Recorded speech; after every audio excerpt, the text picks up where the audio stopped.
بسم اللہ الرحمن الرحیم۔ تو علی مرتضیٰ کو صحابہ کرام سے اور صحابہ کو علی مرتضیٰ سے بڑی محبت تھی۔ ایسے ہی دشمنی کے چرچے کرنے والوں نے چرچے کر کر کے دشمن بنا دیا ہے، وگرنہ بات اندر کوئی نہیں نکلتی۔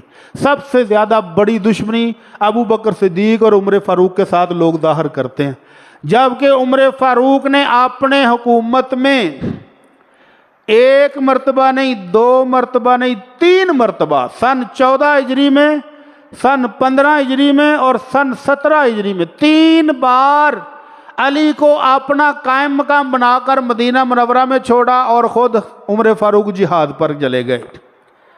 اگر عمر فاروق نے خلافت چھینی ہوتی تو علی مرتضیٰ کو کتنے موقع ملے ہیں؟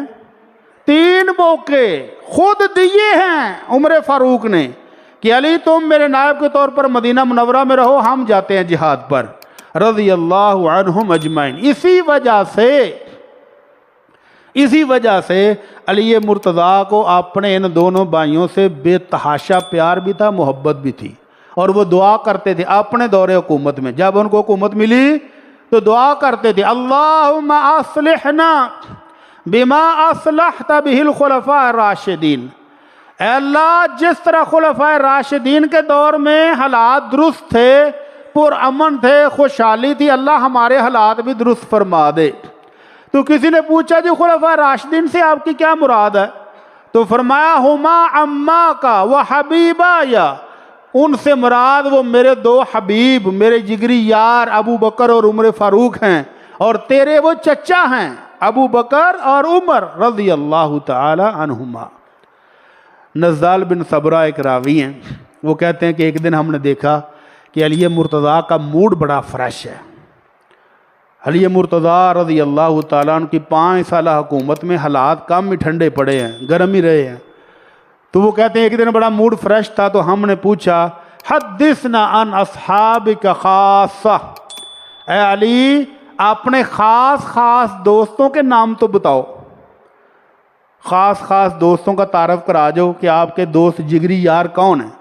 تو علی مرتضیٰ کہتے ہیں کل اصحاب رسول اللہ صلی اللہ علیہ وسلم اصحابی، اللہ کے نبی کا ہر صحابی میرا جگری یار ہے، کوئی مائنس نہیں کیا، کسی کو بھی مائنس نہیں کیا، جن کے ساتھ جنگیں ہوتی رہی ان کو بھی مائنس نہیں کیا، فرمایا ہر صحابی رسول میرا خاص دوست ہے۔ سوال کر رہے ہیں، نے پوچھا حدثنا عن ابی بکر صدیق، ابو بکر صدیق کے بارے میں کیا خیال ہے؟ کہنے لگے ذاک امراؤن اسماء اللہ عز وجل صدیقا علی لسان جبریل و لسان محمد صلی اللہ علیہ وسلم۔ ابو بکر کے بارے میں پوچھتے ہو، اس کو تو عرش والے نے صدیق کہا ہے، اور صدیق کا پیغام لانے والے جبریل تھے، اور محمد الرسول اللہ صلی اللہ علیہ وسلم نے اپنی زبان مبارک سے اعلان کر کے فرمایا تھا کہ میرا ابو بکر صدیق ہے۔ اور کیا پوچھتے ہو بھائی؟ تو انہوں نے پوچھا کہ پھر ان کے بارے میں اب آپ کا عقیدہ اور ایمان کیا ہے؟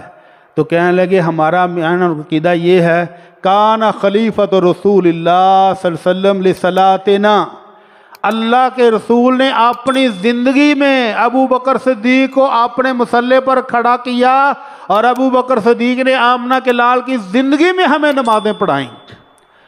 تو اللہ کے رسول نے ہمیں دینی امام چن کر دیا تھا، اور آپ کی وفات کے بعد ہم نے دنیا کا خلیفہ بھی ابو بکر صدیق کو ہم نے چنا ہے۔ علی مرتضیٰ کے بیٹے محمد بن حنفیہ رحمہ اللہ نے علی بن حسین زین العابدین رحمہ اللہ سے پوچھا گیا کہ کیف کانت منزلت ابی بکر و عمر من رسول اللہ صلی اللہ علیہ وسلم، کہ جناب یہ بتائیں کہ ابو بکر اور عمر فاروق کا مقام اور مرتبہ اللہ کے رسول کے نزدیک کیا ہے؟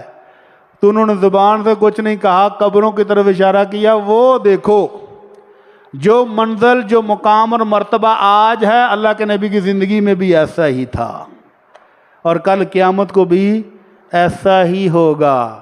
تو اس لیے دشمنیاں بڑھانے والے، پالنے والوں کو خبر ہو جائے کہ ان ہستیوں کے درمیان نفرتیں کوئی نہیں تھی، محبتیں ہی محبتیں تھیں، پیار ہی پیار تھا، اور آج جو پیار کرے گا وہ مومن ہے، اور جو پیار میں ملاوٹ کرنے کی کوشش کرے گا وہ منافق ہے۔ اللہ تعالی ہم سب کو ایمان عطا فرمائے، اللہ تعالی ہمیں اہل بیت سے محبت کرنے والے مومنوں میں شامل فرمائے۔